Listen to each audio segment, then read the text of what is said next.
Chegamos ao capítulo 4 do livro de Efésios. O contexto dele começa com a unidade da fé.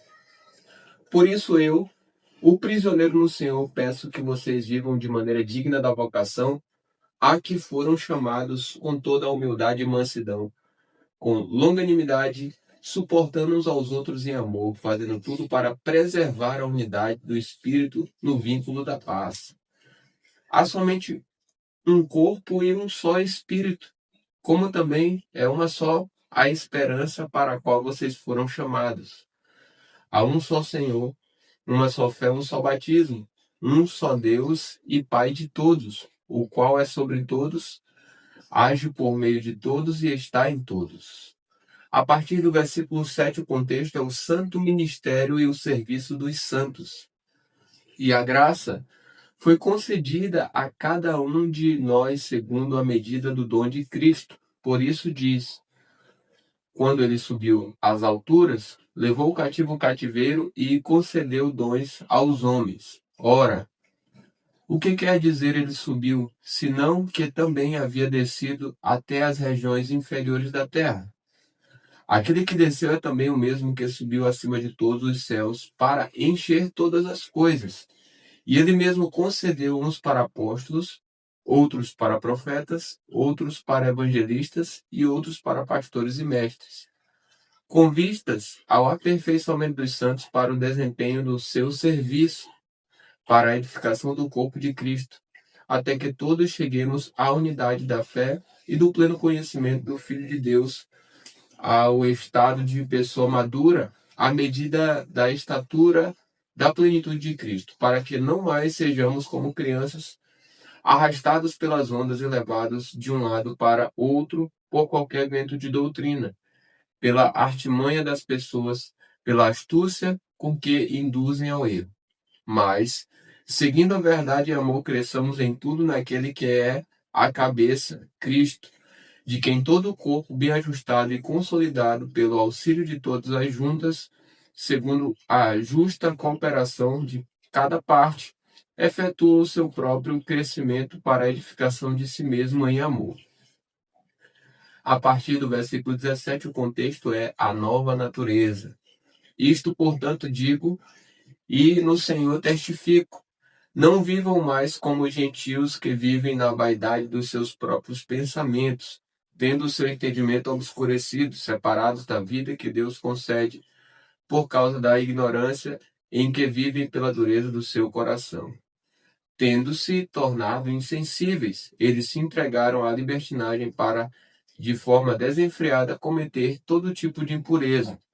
Mas não foi assim que vocês aprenderam de Cristo, se é que, de fato, ouviram falar dele e nele foram instruídos segundo é a verdade em Jesus. Quanto à maneira antiga de viver, vocês foram instruídos a deixar de lado a velha natureza que se corrompe segundo desejos enganosos e se deixar renovar no espírito do entendimento de vocês, e a se revestir da nova natureza criada segundo Deus em justiça e retidão procedentes da verdade. A partir do versículo 25, o contexto é exortações à santidade. Por isso, deixando a mentira, que cada um fale a verdade com o seu próximo, porque somos membros do mesmo corpo. Fiquem irados e não pequem. Não deixem que o sol se ponha sobre a ira de vocês, nem deem lugar ao diabo. Aquele que roubava, não roube mais. Pelo contrário, trabalhe, fazendo com as próprias mãos o que é bom, para que tenha o que repartir com o necessitado. Não sai da boca de vocês nenhuma palavra suja, mas unicamente a que for boa para edificação, conforme a necessidade. E, assim, transmita graça aos que ouvem. E não entristeçam o Espírito Santo de Deus, no qual vocês foram selados para o dia da redenção. Que não haja no meio de vocês qualquer amargura, indignação, ira, gritaria e blasfêmia, bem como qualquer maldade.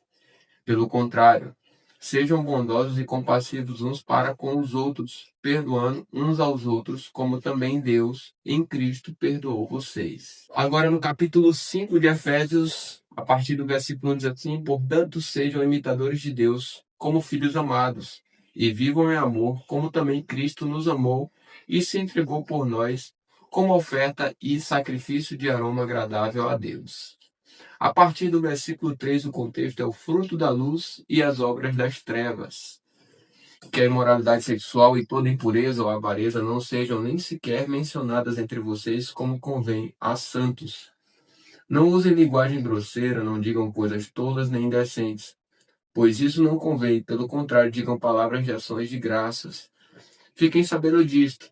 Nenhuma pessoa imoral, impura ou avarenta, porque a avareza é idolatria, tem herança no reino de Cristo e de Deus.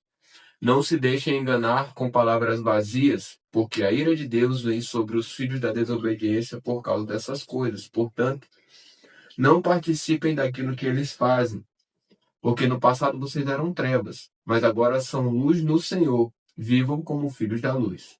Porque o fruto da luz consiste em toda bondade, justiça e verdade, tratando de descobrir o que é agradável ao Senhor. E não sejam cúmplices nas obras infrutíferas das trevas, pelo contrário, tratem de reprová-las. Pois aquilo que eles fazem em segredo é vergonhoso até mencionar. Mas todas as coisas, quando reprovadas pela luz, se tornam manifestas, porque tudo o que se manifesta é luz. Por isso é que se diz: desperte você que está dormindo, levante-se dentre os mortos e Cristo o iluminará. Portanto, tenham cuidado com a maneira como vocês vivem e vivam não como tolos, mas como sábios, aproveitando bem o tempo, porque os dias são maus. Por esta razão, não sejam insensatos, mas procurem compreender qual é a vontade do Senhor. E não se embriaguem com vinho, pois isso leva à devassidão, mas deixem-se encher do Espírito, falando entre vocês com salmos, hinos e cânticos espirituais, cantando e louvando com o coração ao Senhor, dando sempre graças por tudo a nosso Deus e Pai, em nome de nosso Senhor Jesus Cristo. A partir do versículo 21, o contexto é o lar cristão, marido e mulher. Sujeitem-se uns aos outros no temor de Cristo. Esposas, que cada uma de vocês se sujeite a seu próprio marido como ao Senhor. Porque o marido é o cabeça da esposa, como também Cristo é o cabeça da igreja, sendo ele próprio o salvador do corpo. Como, porém, a igreja está sujeita a Cristo, assim também a esposa se sujeite em tudo ao seu próprio marido. Maridos, que cada um de vocês ame a sua esposa como também Cristo amou a igreja e se entregou por ela, para que a santificasse, tendo-a purificado por meio da lavagem de água pela palavra, para a apresentar a si mesmo como igreja gloriosa, sem manchas, nem ruga, nem coisa semelhante, porém santa e sem defeito. Assim também o marido deve amar a sua esposa como ama o próprio corpo. Quem ama a esposa ama a si mesmo, porque ninguém jamais odiou o próprio corpo. Ao contrário, o alimenta e cuida dele, como também Cristo faz com a igreja, porque somos membros do seu corpo. Eis porque o homem deixará o seu pai e sua mãe e se unirá à sua mulher, tornando-se os dois uma só carne. Grande é este mistério, mas eu me refiro a Cristo e à igreja. No entanto, também quanto a vocês, que cada um ame a própria esposa como a si mesmo, e que a esposa respeite o seu marido. Chegamos ao último capítulo de Efésios. O contexto dele começa com o lar cristão, filhos e pais. Filhos, obedeçam a seus pais no Senhor, pois isto é justo. Honre o seu pai e sua mãe, que é o primeiro mandamento com promessa, para que tudo corra bem com você e você tenha uma longa vida sobre a terra. E vocês, pais, não provoquem os seus filhos à ira, mas tratem de criá-los na disciplina e na admoestação do Senhor. A partir do versículo 5, o contexto é o lar cristão, servos e senhores. Quanto a vocês, servos, obedeçam a seus senhores aqui na terra, com temor e tremor, com sinceridade de coração, como a Cristo, não servindo apenas quando estão sendo vigiados, somente para agradar pessoas, mas como servos de Cristo, fazendo de coração a vontade de Deus. Sirvam de boa vontade como se estivessem trabalhando para o Senhor e não para pessoas, sabendo que cada um, se fizer alguma coisa boa, receberá isso outra vez do Senhor, seja servo, seja livre. E vocês, senhores, façam o mesmo com os servos, deixando as ameaças, sabendo que o Senhor, tanto deles como de vocês, está nos céus e que ele não trata as pessoas com parcialidade.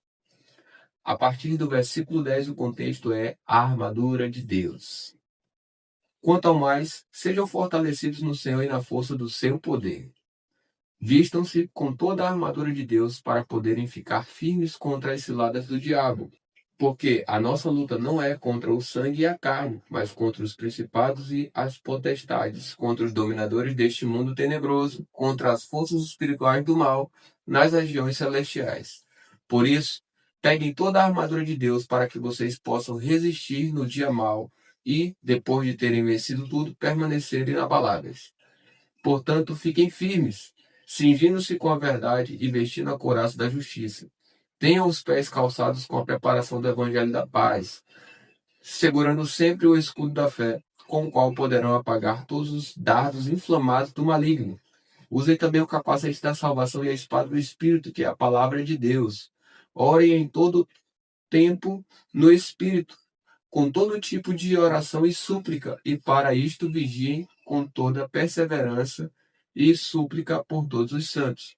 E orem também por mim, para que, no abrir da minha boca, me seja dada a palavra, para com ousadia tornar conhecido o mistério do Evangelho, pelo qual sou embaixador em cadeias, para que em Cristo eu seja usado para falar como me cumpre fazer. A partir do versículo 21, o contexto são as saudações. E para que saibam como eu estou e o que estou fazendo, Tíquico, o irmão amado e fiel ministro do Senhor, lhes dará todas as informações.